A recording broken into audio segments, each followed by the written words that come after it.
دی په خپله جماعت ته ناست دی سرخان باندې ګولې وي ښځه در اوسه سره ورته ولاړ د ډوډۍ پخوي یا خدمت ورته کوي هغه دوامه نشي پر کړی لعنت یې پر هغه کس باندې کوم کس چې د خدای د مخلوق ته په سپکه نظر باندې زموږ د انسانانو رویه اخلاق ډېر خرابېږي یو اخلاق زموږ ستاسو د خپلې کورنۍ سره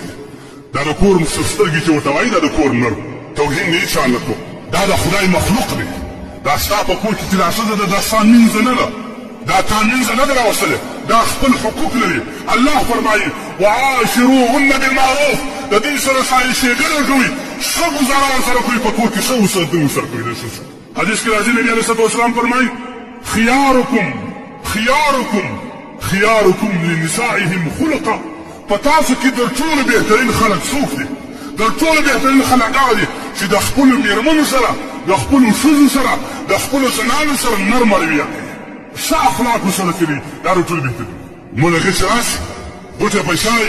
ښځې ته ښکنځل کوه نبي علیه السلام فرمایي رب صائم ډېر روژهتیان دا رقم دي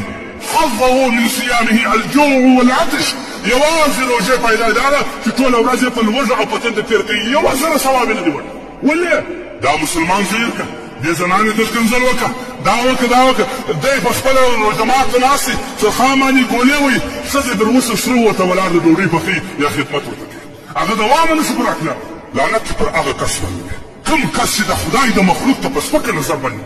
د خدای مخلوق ته مه ګورئ دا د الله یو مخلوق دی دا زموږ د معاشرې د حیا زنانې دي که دا یو پنجابی وای که دا د کابل یو ډله وای که دا د یورپ ښځه وای دا به حکومت ته عریضه کولی چې زما زوی زما مېړه زما سره دومره ظلم کوي دا به حیا دی د دې د پردې څخه غلط استفاده مه کوه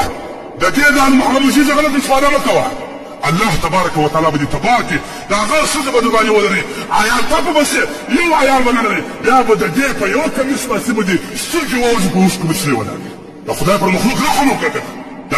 الله تبارک وتعالی مخلوق دی په تاسو کې رسالت ته تیاره کړه په تاسو کې زرخان ته جوړ کړه په تاسو کې سالم ته وکړه هغه ډوډۍ ته ناسته د وایي ورسره ولاړ بل ورته دیګ ولره د هغه سره ولاړ کوچنی ارام کړه هلته کوچنی ژاړي دا ټوله ورځ موږ په وله د ښځو په حقوق الله موږ ونیسي الله مو نیسي کنه د ښځو په حقوق مو ولله الله تبارک وتعالی موږ ونیسي لهذا د ښځو سره په روژې کې ښه رویه ارام ژوند هېڅ پېښه ده څه اسمان نه ولري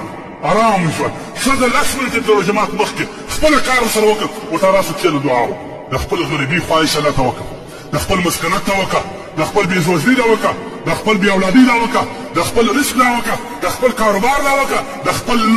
بېوزلي یتیم ته وکړه د خپل ویران وطن ته وکړه الله څه وایي الله تبارک وتعالی وایي زه نه ردوم که وایه زه درکوم رحم وکړي پر علم